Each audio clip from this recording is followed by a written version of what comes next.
Kali ini kita akan bahas tentang lensa progresif. Di sini ada dua buah lensa progresif. Yang pertama adalah lensa progresif standar, yang kedua adalah lensa progresif custom. Saya akan menjelaskan tentang bagian-bagian lensa progresif. Ya. Lensa progresif. Ya. Ini adalah bagian untuk area jauh. Ini adalah untuk area menengah. Sedangkan ini adalah untuk area dekat. Sedangkan ini adalah fitting cross yang nanti akan diletakkan pada bagian tengah pupil. Kemudian inilah prism reference point area menengah. Kemudian inilah near power ukuran menengah. Sedangkan jarak antara area ini disebut koridor. Kemudian garis ini adalah garis horizontalnya adalah sebagai pemandu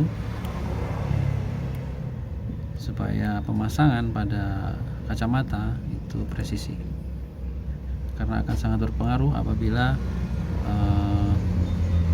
misalnya bagian jauhnya, calon memakai itu memiliki silinder yang tentu mempunyai aksis.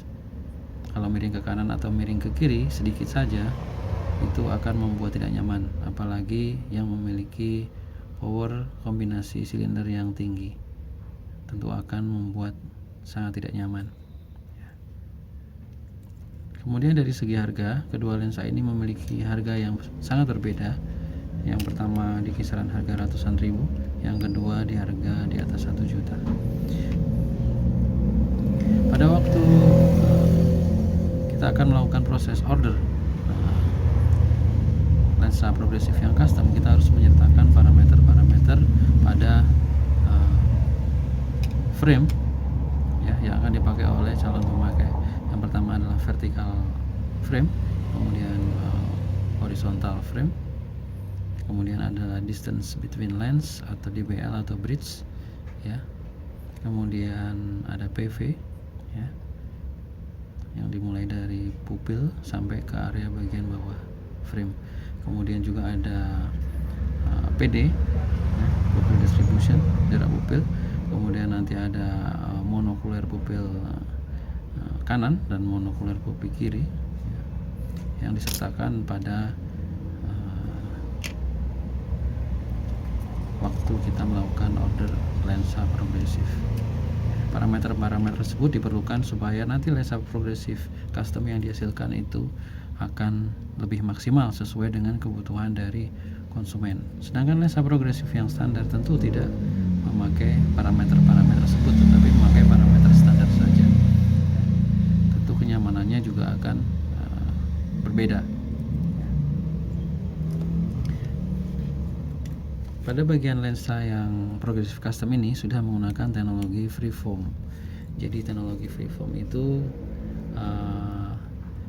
pada bagian permukaan belakang lensa, pada mata kuliah surfacing, biasanya dijelaskan pada bagian permukaan depan ini adalah bagian D1, bagian belakangnya adalah bagian D2. Pada bagian D2 ini dilakukan penggosokan dan kalkulasi desain progressive edition lens yang maksimal, sehingga akan memberikan penglihatan yang lebih baik kepada calon pemakai, disesuaikan dengan resep pemakai lensa progresif. Kemudian beberapa teknologi lain yang juga disertakan dalam proses penggosokan atau RX lensa progresif. Dan lensa progresif yang custom ini biasanya juga bisa di custom apakah pemakai itu bisa sesuaikan dengan kebutuhan pemakai. Apakah pemakai itu lebih banyak membaca, maka bagian bawah itu bisa dimaksimalkan. Kemudian apabila calon pemakai itu lebih banyak memakai area jauh dan jarang melakukan area dekat, jarang menggunakan area dekat, bagian jauh akan dimaksimalkan. Atau bisa juga untuk pemakai awal akan jenis lensa progresif yang lebih mudah adaptasinya. Itulah yang membuat lensa progresif custom atau personal itu harganya lebih mahal, karena ada banyak parameter yang perlu disertakan dalam sebuah lensa. Jadi dalam sebuah lensa ini ada banyak sekali parameter. Sedangkan pada bagian lensa yang standar ini memakai parameter yang standar saja pada waktu pembuatan lensa pada pemasangan lensa pada kacamata. Demikian, terima kasih.